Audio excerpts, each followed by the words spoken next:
Natanggal yung yabang mo mula nung naglabasan yung mga flood control project dyan sa distrito mo. Huwag kang mag-alala, Ortega. Nag-uumpisa pa lang tayo at hindi natin ito mamadaliin. Uunti-untiin natin to. Alam ko di tayo nagkakamali ang bumisita dyan sa lugar ni Ortega walang iba kung hindi itong si Secretary Vince Dizon at itong si Mayor Benjamin Magalong. Sa mga susunod na video, hahanapin ho natin yun at papakita ho natin yung mga sinasabi. Na yung una sinasabi nito, wala naman daw flood control project dyan sa La Union. Ito mga kababayan, makikita ho natin at dito sa video na to, parang di na nakakatulog yung si Ortega. Tingnan nyo naman ho yung mga mata niya. Mapungay-pungay pa. Pakinggan natin itong si Ortega. Ortega, pasok. Para sa akin, politika lang yan. Saka politika, intriga, sinamahan pa ng fake news. So, well ang Pilipino, matalino ang Pilipino. Naiintindihan nila at alam nila na ginagamit lang ito for political purposes. Ang budget po ay maayos na binabalangkas at maayos pong pinag-uusapan. At nakikita naman po natin yan sa trabaho po. Naka-live po lahat yan. Nakikita po ng tao lahat yan. Kung meron kang statement. Nakikita daw ho ng mga tao yan. Naka-live ho yan. Anak ng toka. Ortega, huwag na tayo maglokohan dito. 23, 24, 25 budget. Naka-live naman yan eh.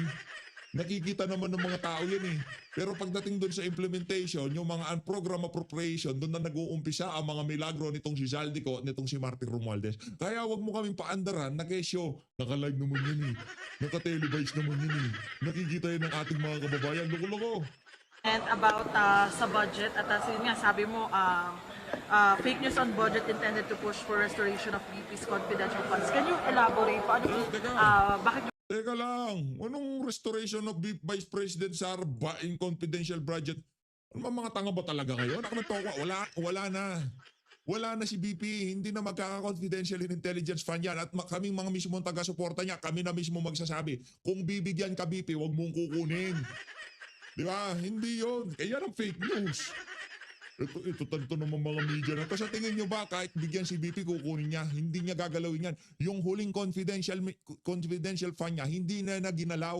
Mangulang niya kayo kung ano-ano na naman Ortega, yung Chani talaga pagka ako nagalit mo, ilalabas ko na talaga yung Chani. Ilang niya ka. ano pwede ito naisip? Well, nasagot ko rin siya kahapon, no? Kasi sabi ko nga, from the House, from the Senate, pati yung ating executive department, sinabi naman po nila na wala pong ganyan, na wala pong blanco o kaya anumang pinapasa dyan na hindi kompleto. Medyo talagang fake news talaga. Hindi ko alam kung anong intention nila. Walang pinipake news. Walang intention, wala kami sinasabi na kulang-kulang. Ang sinasabi namin dito, ilabas nyo yung si Lizaldico. Ipaliwanag niya sa sambayan ng Pilipino kung anong pinag-usapan dun sa small committee. Okay? Pauwiin nyo dito si Zaldico. Wala tayong maraming usapan. Anong blanco-blanco. Tapos na yan. Yung nasa Korte Suprema na yung usapin na yan. Dapat matagal na nagka-oral argument dyan. Hindi natin na malaman kung ano nangyari dyan sa ating Korte Suprema. Alam naman nila kahit sila, alam nila mayroong problema itong 2025 budget. Pero nasaan ang ating Korte Suprema? Di natin malaman. Pinanumpa pa nila itong si Boying Remulla, di ba? Kaya ang atin dito, wala ho tayong pinipake news. Walang linalabas, wala tayong tinatanong dito ng mga kulang-kulang. Walang ganun. Ilabas niyo si Zaldico, pagpaliwanagin niyo siya kung ano ang pinag-usapan dyan sa small committee, Ortega. Kasama ka ba doon? But again, maybe it's to create, as usual, to to divide, to create politics. Saka, sabi ko nga po, that is tignan mo. Dahil ikaw wala ka lang magawa sa La Union, ginawa ang congressman. Ano to create politics? Brad, nasa politika kayo. Hindi nyo ginawa ang politika, pumasok kayo sa politika. Yan ang problema. Pagka ikaw patambay-tambay lang sa bahay at wala kang magawa, bigla kang ninombrahan ng yung mga magulang na biglang tumakbo ng pagka-congressman. Gumagawa ng politics nasa politika kayo. Lang niya ka, sarap mong bunutin ng tsanihin yung mga balbas mo eh. Magalit no. O sige nga PH, pakita ka, bunutin mo nga ako talaga matapang. Joke lang, ikaw naman oo. Mga ibang bubunot dyan, di ako. A very unfair and irresponsible statement. That's fake news. Hindi, tanong ko lang, ba't parang wala kang tulog? Ba't wala kang tulog? Sige nga, yun na lang sagutin mo. Wala tayong maraming pag-uusapan, ba't wala kang tulog? para sa budget? Kung titignan mo, syempre, baka gusto nilang ma-restore yung mga budget na na-slash. Politics, it's really about politics. Talagang, syempre, kung ano ang trabaho at ginagawa ng maayos ng administration, yung mga detractors saka yung mga hindi po pabor sa administration, definitely, taliwas po yung kanilang opinion at saka kanilang mga ipapakalat. Hindi naman ganun yun. Ito naman si Ortega. Yan ang fake news. Ang pinag-uusapan lang ho natin dito kung anong nangyayari sa administrasyon. Yung realidad ng politika sa Pilipinas. Wala ko tayong pinapakalat na kung ano-ano dito. Napakarami ng mga ghost project. Fake news o hindi? Oh. Si Elizalde, napakaraming insertion sa 23, 24, 25 budget. Fake news o hindi? Walang ganun. Hindi nyo pwedeng sabihin fake news yung mga yon. Oh, nagtatago ngayong mga panahon na to itong si Elizalde. Fake news o hindi? Kung di siya nagtatago, ba't di siya umuwi? Wala tayong pinapakalat na kung ano-ano dito. Since December 2024, nagsusumigaw na yung mga abogado na may malasakit sa ating pamalat. Sinasabi nila, falsifikado ang 2025 budget. Ano sinasabi nyo? Hindi, walang ganon. Ministerial na lang yung paglalagay ng kung ano-ano dyan. O ngayon nagkalitaw-litaw, meron pala talagang problema ang budget. Pero ang presidente, linilito tayo. Siya daw ang nagbulgar ng mga kalokohan sa flood control project. Alam mo masasabi natin doon? Julul. Anak ng tokwa, ikaw, anak ng tokwa, sa tingin ko, kung walang bagyong dumaan sa mga nakalipas na buwan, di ka pa nagsalita, walang yaka. Tuloy-tuloy lang ang kaligayahan nito mga magnanakaw na to. Ang nagbulgar, ang Diyos ng tadhana. Siya ang nagpalabas ng napakaraming tubig na nanggagaling sa langit, ika nga, para mamulat ang mata ng ating mga kababayan na mayroong nangyayaring napakalaking nakawan dito sa bansa na to. Pero huwag mo sabihin na ikaw ang nagbulgar, ikaw ang naglabas ng issue na yan. Alam ng sambayan ng Pilipino na mayroong problema sa mga proyekto na yan.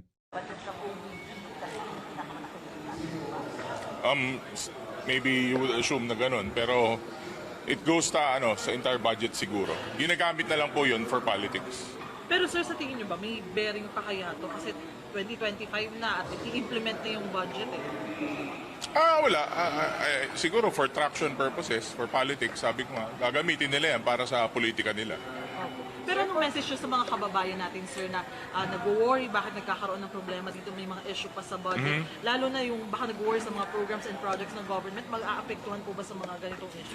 Well, ang Pilipino, matalino ang Pilipino. Naiintindihan nila at alam nila na ginagamit lang ito for political purposes. Matalino ho mga Pilipino. Ang panawagan ngayon ng mga Pilipino, uwi si Zaldico. Diba? Panagutin si Martin Romualdez. Diba yan ang panawagan ngayon, matatalino ang mga Pilipino. Alam nila kung ano nangyayari sa ating bansa. Alam nila kung anong klaseng kabuktutan ang nangyari dito sa 2023, 24, 25 budget. Hindi nyo basta-basta mabobola sa mga ini-interview nyong merong balbas. Wala. Hindi porket may balbas yan, papaniwalaan namin yan. Di ba? May balbas din naman si PH eh. Pero yung iba dyan medyo diskumpiyado pa. Okay lang, may kanya-kanya tayong pananaw. Pero ang atin ho dito, ipagmamatigas natin na tayo ay nasubaybayan natin yung mga kabuktutan na nangyayari dito sa administrasyon na to. At hindi ho tayo basta-basta masusway-sway nito mga interview nito mga balbasaradong kamukha ni Ortega, okay? Pahabain mo yung balbas mo, para yung ganito kahaba, yung magmumukha ka ng ermitanyo. Baka doon, may maniwala sa'yo kahit 2-3 Pilipino. Ang budget po, PH, ba't galit na galit ka dyan sa balbas ni Ortega? Wala lang parang ginagaya niyo yung style ko yung mga balbas ko, feeling ko talagang kinokopy niyo di ba? Ginagaya niyo yung style ko Yan lang ako kay Ortega nagagalit dyan sa paggaya niya sa Pero yung ibang mga gumagaya sa atin, okay lang yan. Ang problema yan. Pero wag lang yung balbas ko. Gayahin niyo na lahat, wag lang yung balbas ko. ay maayos na binabalangkas at maayos pong pinag-uusapan. At nakikita naman po natin yan sa trabaho po. Naka-live po lahat yan. Nakikita po ng tao lahat yan. Saka makikita niyo po, actually hindi po ako part ng BICAM, hindi rin po ako part ng APRO. Pero nakikita niyo naman po kung paano kami magtrabaho dito sa House of Representatives. Ang importante, yung katotohanan at syempre, nagtatrabaho po tayo. Benefit ito sa nangyayaring issue on the budget? Nagbe-benefit sa issue. Siyempre, sabi ko, they're creating division. So, pag alam niyo po, 16 years na ako sa politika, hindi ko naman po sinasabing alam ko lahat, saka matagal na ako dito. Pero syempre, it works for them kung may controversy. Hindi porket 16 years ka na sa politika, yung IQ mo pang 2 taon pa lang, eh wala ka pa rin kwentang politiko. Binibida mo yung 16 years mo, anak ng toka. Kung panuuring ka namin maglaro sa politika, bro, di ka mukhang 16 years old sa politika eh. Diba? Mukha ka lang pinabili na suka ng tatay mo dyan eh, yung Ortega mong ama. Anak ng toka, oy Ortega, oy, wow, takaw sa representative, tapos na termini ko, ikaw naman po. Yun ang ano namin, kita namin sa'yo, yung tipong napag-utusan ka lang, para lang hindi mabitawan ng pamilya nyo yung La Union, kaya ka nandyan. Hindi, mamaya ka na, Congressman Gigo. It works for them kung may problema, but it doesn't help the Philippines. So, para sa akin, politika lang yan. Saka, politika, intriga, sinamahan pa ng fake news. So, sana po, itigil na po nila yung mga ganyan. Hindi po nakakatulong. Sir, what made Ano you nakakatulong? see na Brother, nakakatulong yung balbas mo? Yan ang hirap dito. Diba, yung nakakala mong nakakatulong, eh hindi pala. Oh, sinasabi ko sa'yo eh. para ma-restore yung BH, ba't pagka ginagawa mo na ng reaction video tong si Ortega, bakit talagang palong-palo ka? Eh kasi yung mama na yan, ang angas-angas yan kay BP Sara. Nung young guns pa sila, akala mo kung sino kung makabanat. Diba, napaka-sarcastic pang sumagot niyan pagka may tanong about kay BP Sara. Nasa na yung mayabang na Ortega? Nasa na siya?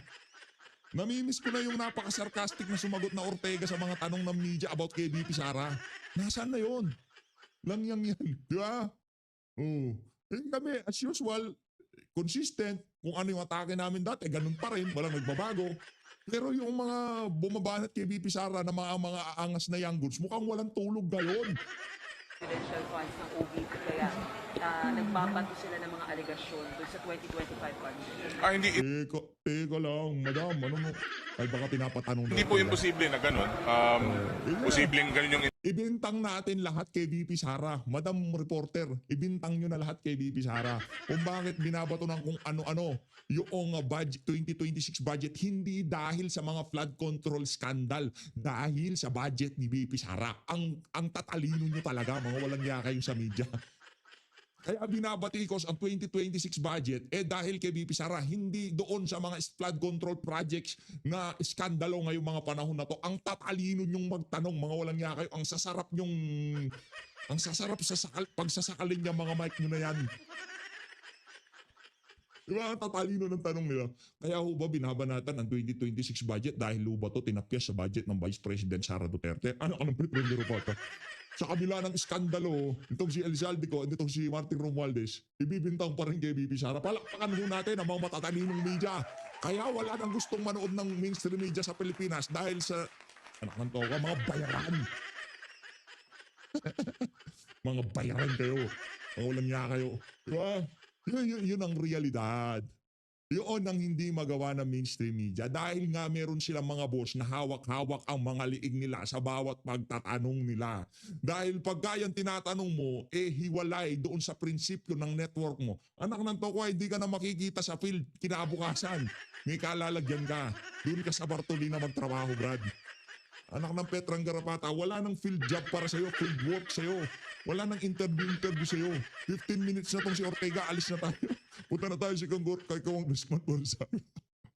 Yan, kakagigil lang ho kasi. Hindi mo ba kayo nang gigigil? Di ba yun ang gusto nyo sabihin? Di ba? Yung mga mainstream media na to, ang kukups ng mga tanong nila. Sa kabila ng mga skandalo sa flood control project, ngayon, binabatikos ng ating mga kababayan ang ginagawa nilang budget dyan sa House of Representatives. Ibibintang pa rin kay BP Sara, kakapal ng pagmumukha nitong mga to. intention or hindi, pero ganun kasi agad yung i-assume mo eh. Kasi anong rason na maglalabas ka ng mga dokumento na hindi naman po reliable yung source at yung mga dokumento na may mga blanco at may kulang-kulang naman na pirma. Siyempre, hindi ko alam, baka pinulot lang po sa basurahan yun, yung mga hindi na kompleto na papeles, saka mga hindi. Siyempre, kailangan certified copies po yan. And alam po natin, Okay na, Ortega, certified na, okay na. Winner ka na, winner ka na. Diyan pa lang sa mga balbas mo na yan at yung mata mo na mukhang walang tulog. Dati ang sigla-sigla ng pagmumukha, Brad. Pag nakikita ka namin sa video, para kang artista. Yung tipong balbas mo, kapal-kapal, para kang Spartan no? Para siyang susugod sa gera yung susugod sa laban, yung mga Spartan. Napanood niyo ba yung movie na yun? Yung 300, para siyang ganun, no? Kapal-kapal ng balbas niya. Para talagang didigma siya Pero anong nangyari? Mukhang wala kang tulog. Nakaalala mo ba yung mga flood control project dyan sa La Union? Huwag mo na isipin yun. Huwag mo na isipin yun, okay? Let's move on. Let's move on. Don't worry about it. Okay? Matulog ka. Matulog ka. Baka magkasakit ka niyan, okay? Matulog ka na mahimbing. Yung pinakamahimbing na tulog. Ito, rektaho tayo dito kay Congressman na Idol. Handa Kiko na ba Barsaga. kayo? Handa na kaya si Congressman Kiko Barsaga of the 4th District of Cavite sa ating mga Palakpakan. tanong. Ayan. Corina meets Kiko. O Yan. ano? Is that your... Pinapanindigan mo talaga yun? Yun yung ano? political slogan ko. Pusa kami Iba, dalawa diba, may niyan, pusa. mga, ano sila, may mga tagline sila. Yung sa akin, Ganon. Okay. So, Ah, naintindihan na yan ng constituency mo. well, yung mga pusa doon, naiintindihan nila. Pero yung mga tao, hindi na masyado maintindihan. Hindi masyado. Pero, sa kagaganyan mo, you were elected into office. Yes. Oo. Na walang daya. Sino ba ang kalaban mo? I guess, Mga, go ahead. what? You're saying No, I something. guess, malakas ka talaga or malakas yung ugong ng inyong apelyido doon. Siguro yun din yun, kasama din yun. Kasi, nung tumakbo ako for Congress, 6 years na akong incumbent city councilor. Tapos yung mga kalaban ko naman, wala man masyado kasi kadalasan yung mga nakakalaban ko for city council, for Congress, yung mga lagi nang tumatakbo doon tapos natalo lang naman sila. So every 3 years nag-iipon sila and Okay. wasting their money. Okay. Well, They're trying. okay, That's okay. good to see. What do you think about political dynasties? Because I think many of your family members are in office. Not that it's illegal, of course it's totally legal. Kaya nga nakaupo sila ngayon. Pero what do you think about that? Well, its legality is actually a controversial topic because as per the Constitution, the Constitution is as a stance against political dynasty, but it's not it does not enact upon itself. So it needs an implementing law from Congress, which does not exist. Kaya technically, unconstitutional, it can be considered unconstitutional in a way, pero it's only unconstitutional if there's already a law that states that it's not allowed, and it's still not defined. There's no perfect definition of political dynasty. Seems like the spirit of the law is that political dynasties should not be allowed. Yes. But there are no implementing rules and regulations, right? Because Congress has to enact it. Yes. Sa ngayon, wala pa yon. Wala pa. So, kumbaga parang palagay mo, ayaw rin i-enact ng Congress. I mean, madaming matatamaan doon. Maraming So, tatamaan. and no one wants to be the person who removes the jobs from all of his colleagues, di ba? Just like, Ayaw mo maging yes. rason kung ba't unemployed lahat ng mga kaibigan mo, lahat ng mga kasama sa Kongreso. So, Correct. yes, no one wants correct. to take the first step to doing that. If someone were to introduce the idea in Congress, would you support it? Well, it depends on what form of political dynasty they would introduce, because there are many different types of political dynasties in Congress. There are congressmen with 1 or 2 relatives in Congress, congressmen like me who has no relatives in Congress, in both the lower house and the upper house, but have relatives in positions in terms of local politics. Tapos may mga iba naman na, for example, like Tulfo, where they have 2 in the Senate and 1 or 2, I believe, in the lower house, where it's much larger. Like, for example, current Speaker Boji D has around 9, I believe, members in Isabela and in national government as a family in elected positions. So it depends on the regulation. Depends on what form of regulation. Kasi hindi naman natin nasabi na strictly anti-political dynasty ako or strictly pro-political dynasty ako, because there are many different versions of political dynasties and there are many different scales of political dynasties. Okay. Your father was a long-time a public servant, right? Yes. Galing yan, magaling. Speedy Barsaga. Kung So, Speedy. ginusto talaga niya na maging congressman ka? I mean, parang ganun din. Kasi I actually suggested that, I run for office. Then he's like, okay. Totoo. Yes, because like, Pero ako sigurado ako base sa nagiging galaw nitong si Congressman Kiko Barzaga, kung sakaling buhay itong si Sumalangit Nawa, itong kanyang nasirang ama niya si Congressman PD, kahit nataliwas, kung si Kong PD ang congressman ngayon, sabay sa Agus yun, sa administration yun sigurado. Kung anong ginagawa nitong sila Remulla, itong sila Martin Romualdez, malamang sunod sa Agus yun, laging sa administration yun eh.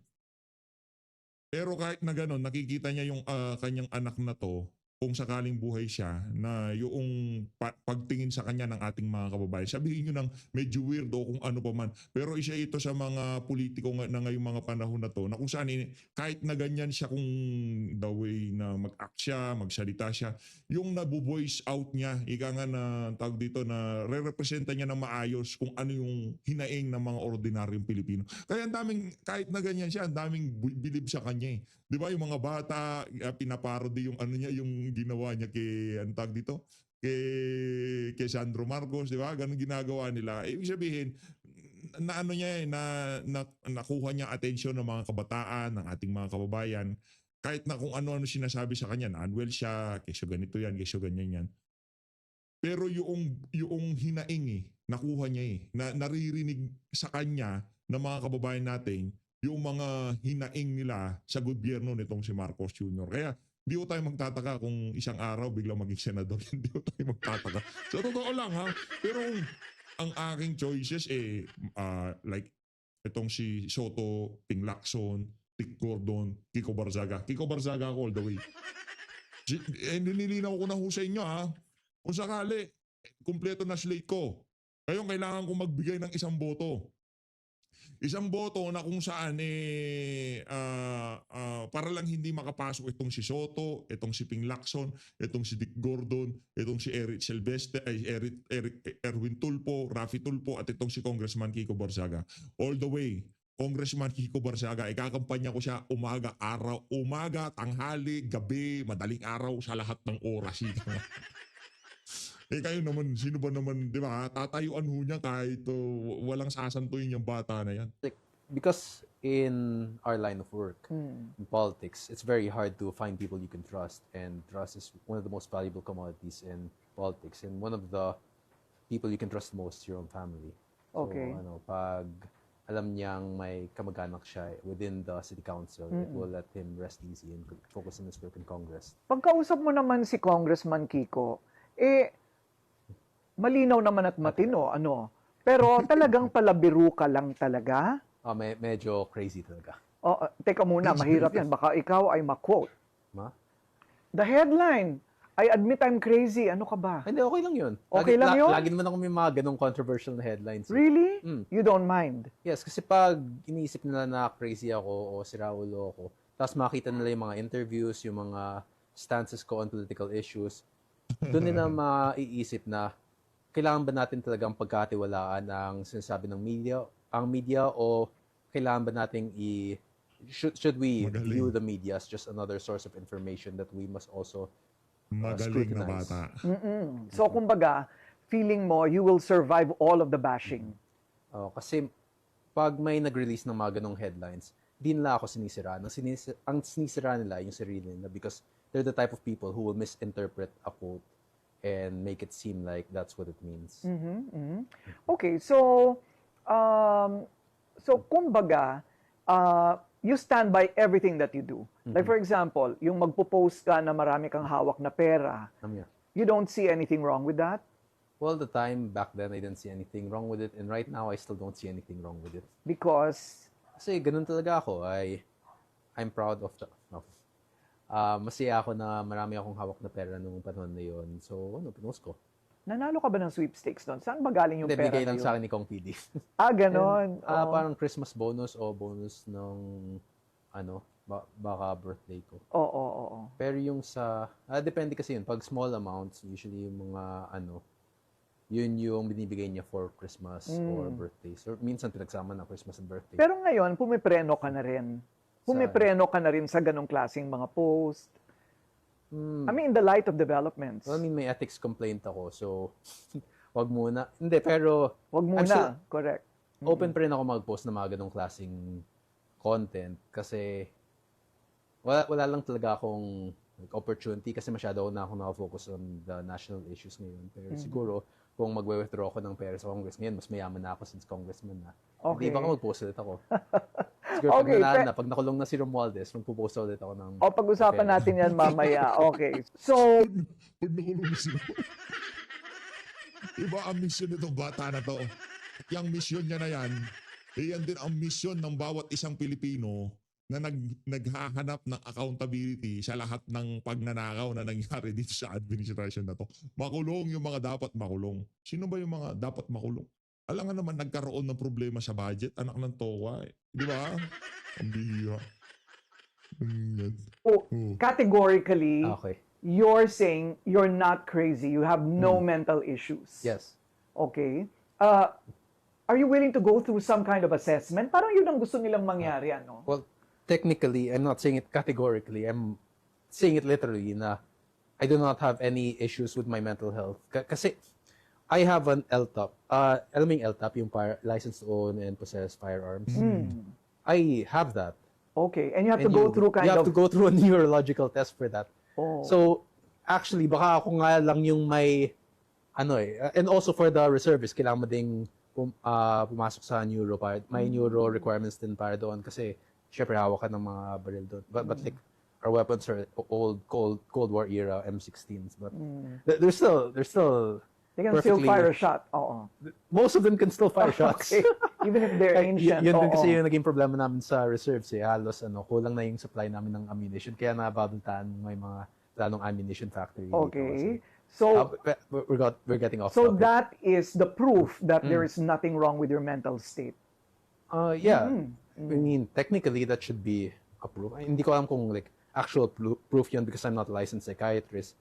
But so far, if they trust me with firearms, then I don't see why the people should not trust me with government. Ayun. Okay. Sa pool, palakpakan si Congressman Ortega. Napakaganda ng argumento niya kasi euro yun eh.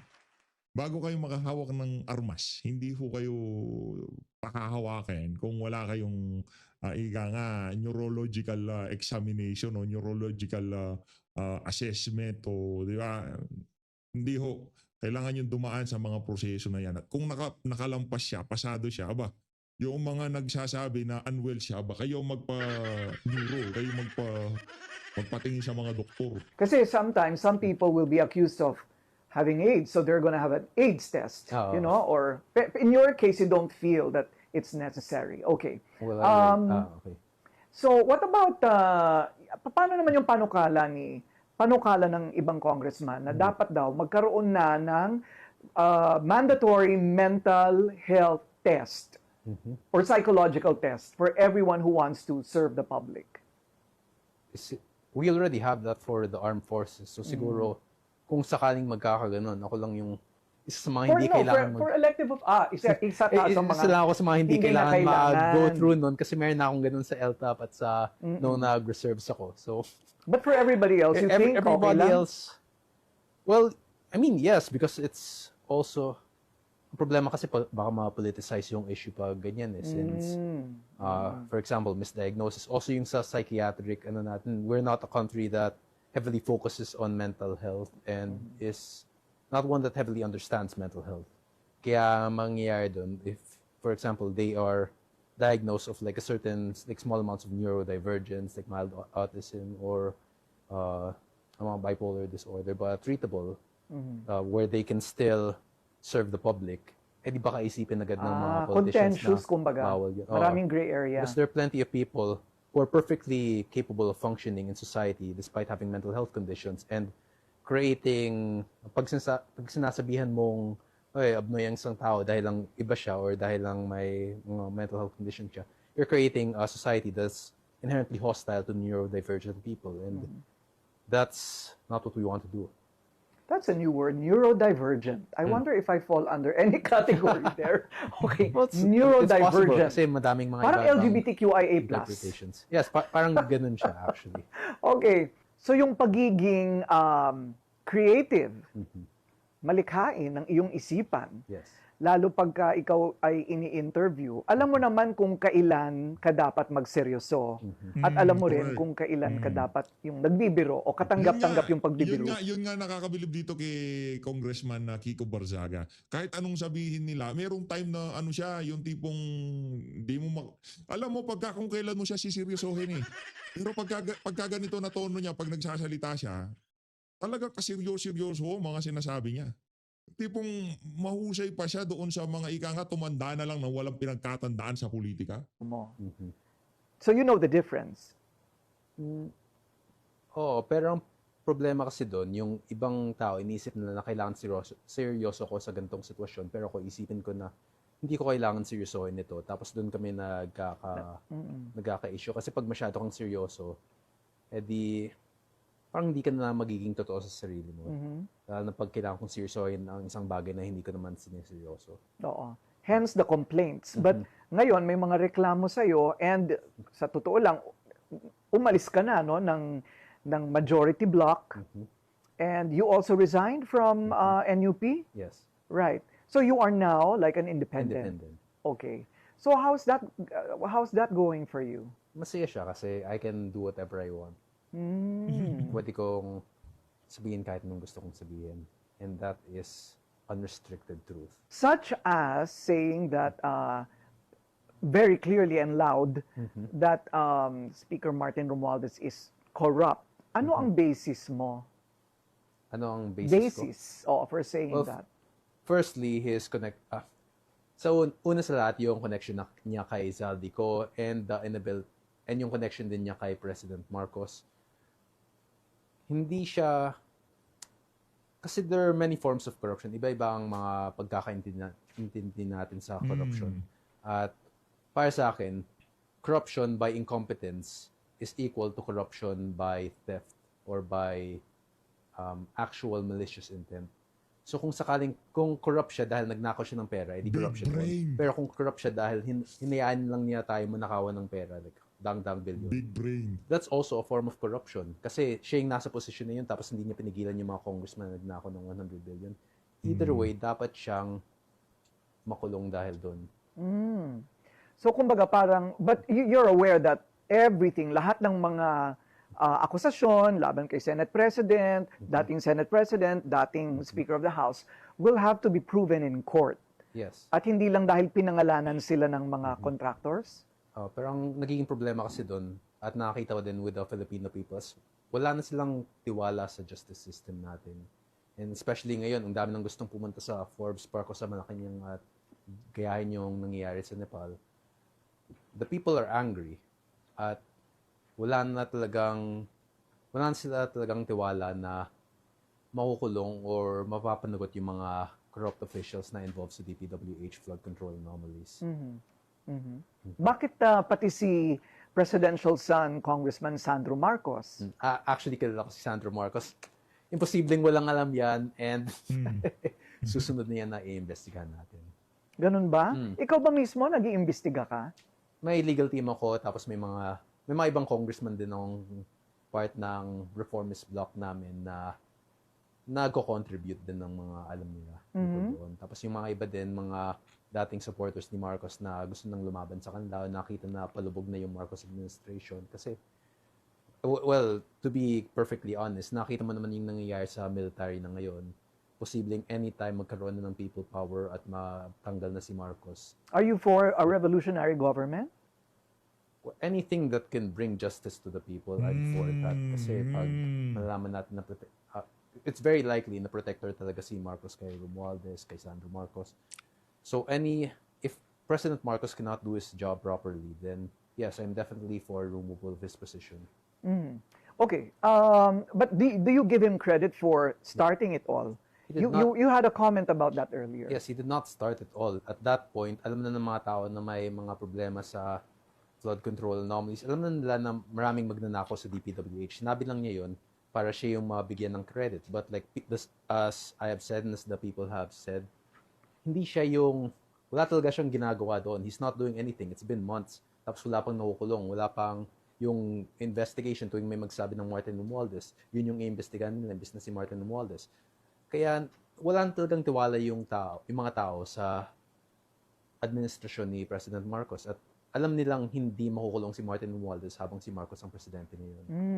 So itong ganitong mga pronouncements mo, yan siguro yung basis no why they think it is enough to construe inciting to sedition. Yes, because Ganun ba yun? Oo. but I'm not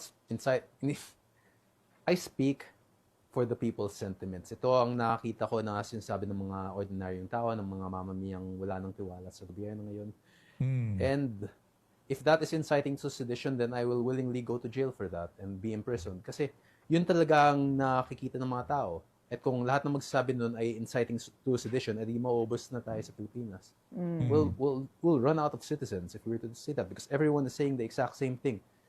Martin Romualdez is close to President Marcos, and as long as he is close to President Marcos, he will never go to jail or face justice for any of his actions. Okay. And the same applies to Zaldico, to Sandro Marcos, or to anyone who could also be possibly involved. But is there a trail to Congressman Sandro?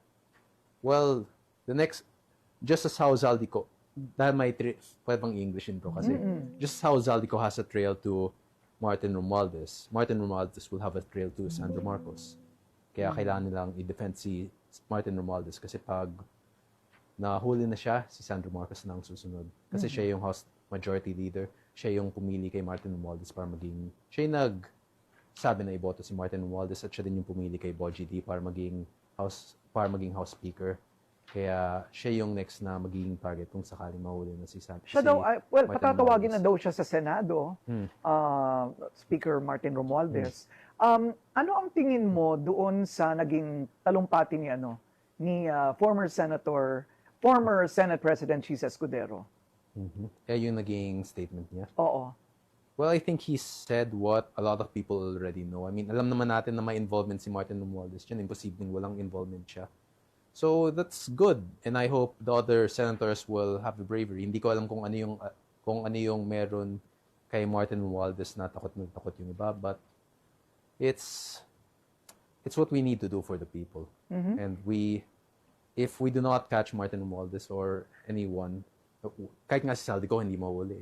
If we do not catch anyone, then this will happen again because parang sinasabi natin na okay lang magnakaw kayo kasi hindi naman kayo mahuli. Basta huwag kayong umuwi ng Pilipinas. At mas lalong lalakas yung loob ng mga buhayan na magnakaw sila, mga congressman. So if you are pro-Martin, are you necessarily anti-Chis and vice versa? Hindi naman, kasi hindi naman siya based on political colors. You can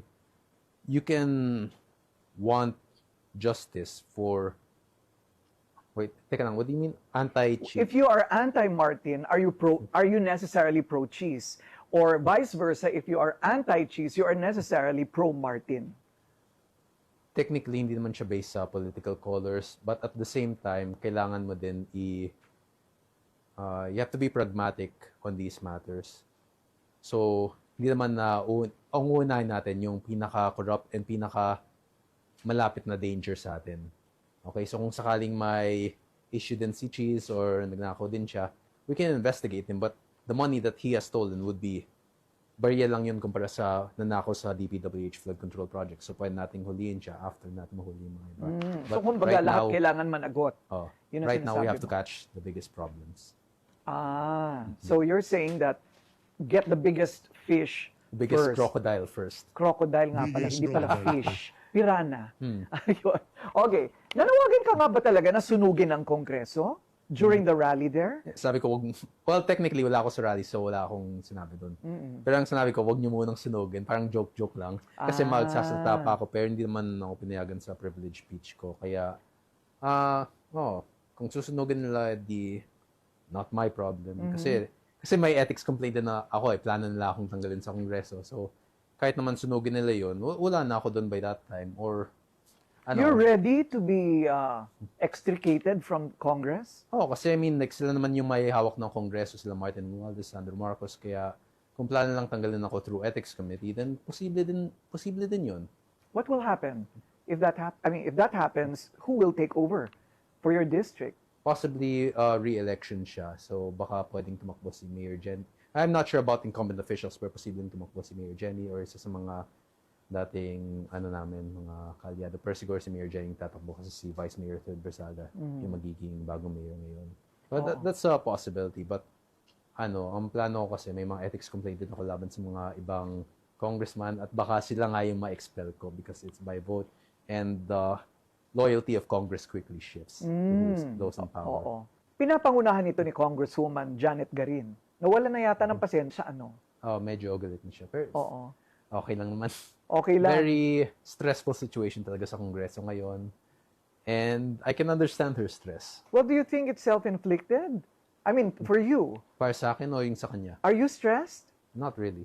Not really, really? Oh, what's chill the lang. secret? Well, normal lang because what's the worst that could happen? Patayin nila ako or pakulong nila ako. Like, everyone dies or everyone loses their freedom at some point. It's ultimately all inconsequential. Really? So you're fatalist. You're fatalist for the sake of freedom of speech and expression. Kumbaga, parang, I don't care what you do with me, but as long as I can get to say what I want to say. Parang ganon. Parang ganun. Ayun. Which they mistake for a problem in mental health. Siguro naisip nila yun because I'm very eccentric and iba talaga ako kumilos, iba ako mag-isip. At pag hindi mo kasi alam ang isang bagay or pag hindi mo kilala ang isang tao, lagi ka na lang mag-assume sa mga sinasabi nila. But there are also people who see what I do and understand me. At yun yung pinaka-importante naman. Okay. Like a girlfriend? No. No? No Masyadong girlfriend? busy ako pero I date casually. You date casually, I see. Well, people are interested, Sabi mo, Very people, interested. some people understand you. So malay ko, baka naman merong the most understanding of all. My cats. Your cats. Yung mga So, pusa let's ko, go very to that. understanding sila. Okay. Itong pagiging animal lover mo is only for cats or you're an animal welfare advocate in general? Cats